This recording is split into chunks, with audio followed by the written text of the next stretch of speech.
Hi guys, it's Beverly. Okay, I want to talk about my shawl.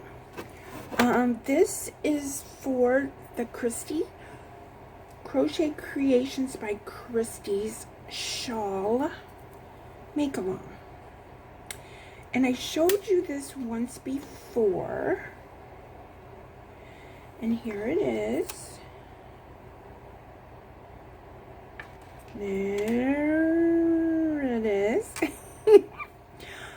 I wanted to come along and show you some of my progress.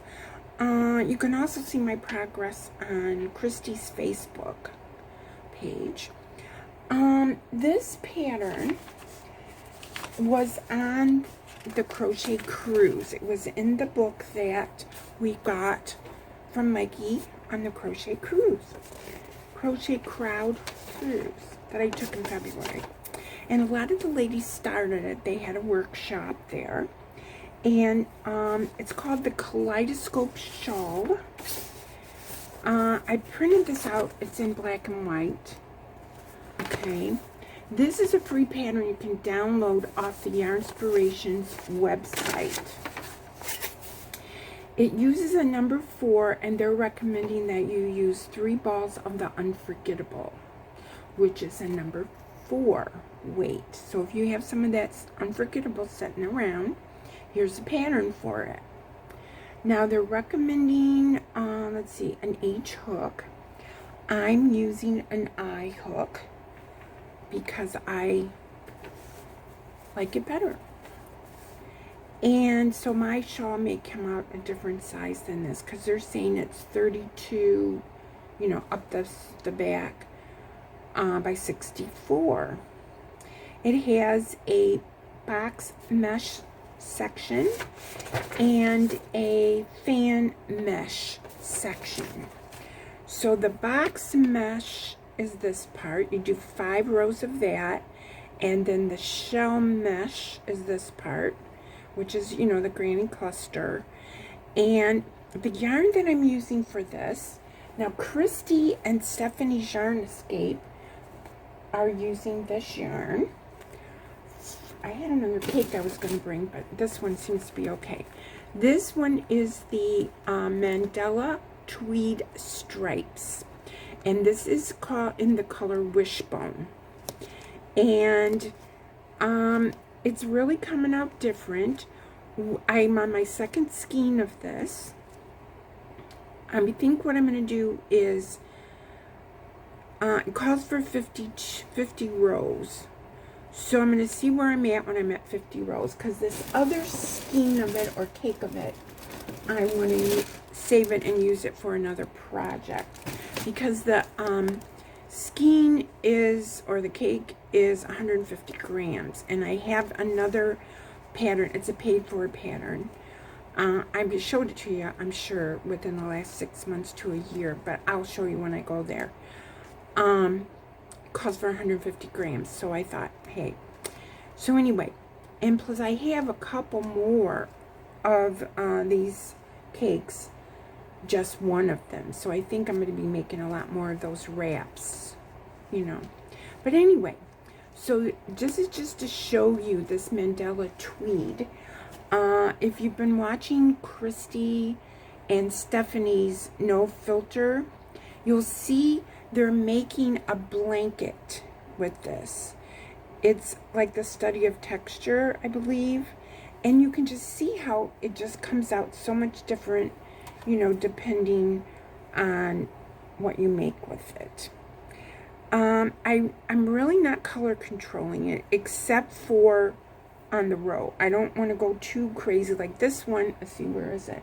See, I went just a little bit with 2 different colors, but I really don't want that big obvious change color, because you can see how it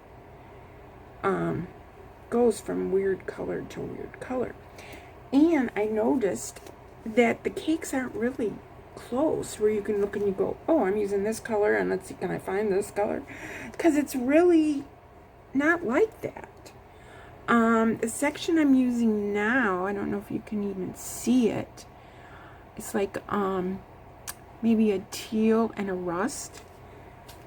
And there really isn't a teal and a rust in this thing from the other skein. So it's kind of different.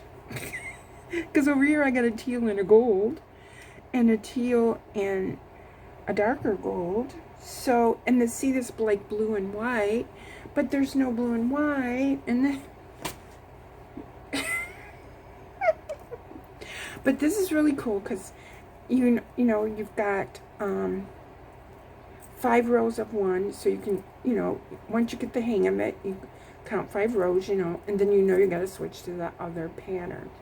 Now I did make a mistake and I had to take out like 3.5 rows, which I was not happy about. But what I did was I cut my yarn, and then I got out my ball winder,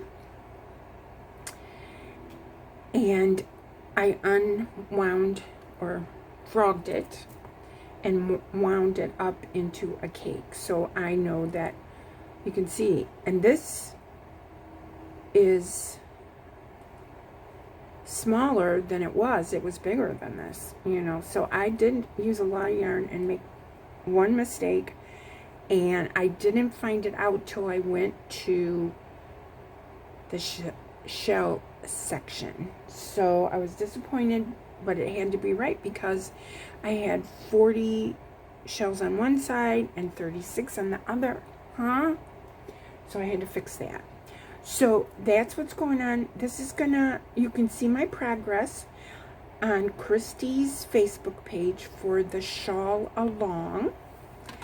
And she's got 2 other patterns. She's doing a knit one and a crochet one.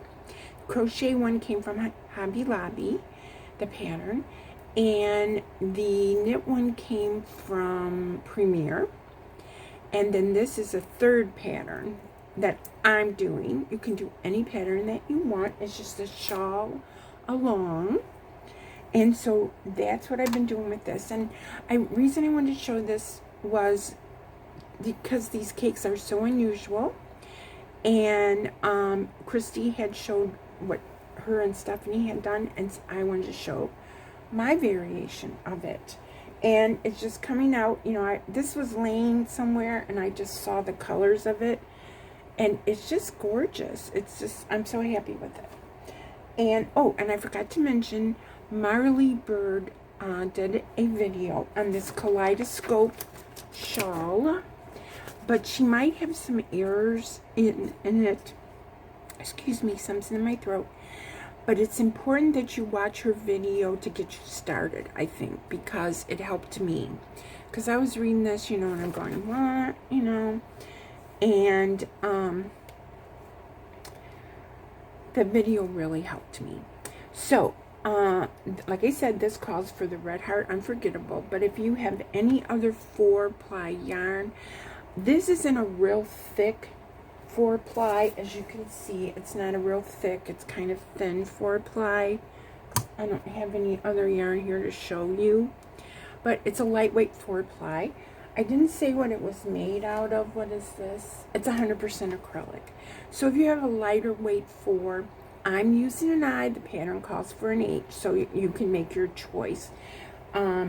If you think that the blocks are too big, you can of course change your mind. And I just want to give you an update of what I've been working on and suggest a pattern. So talk to you guys later. Bye.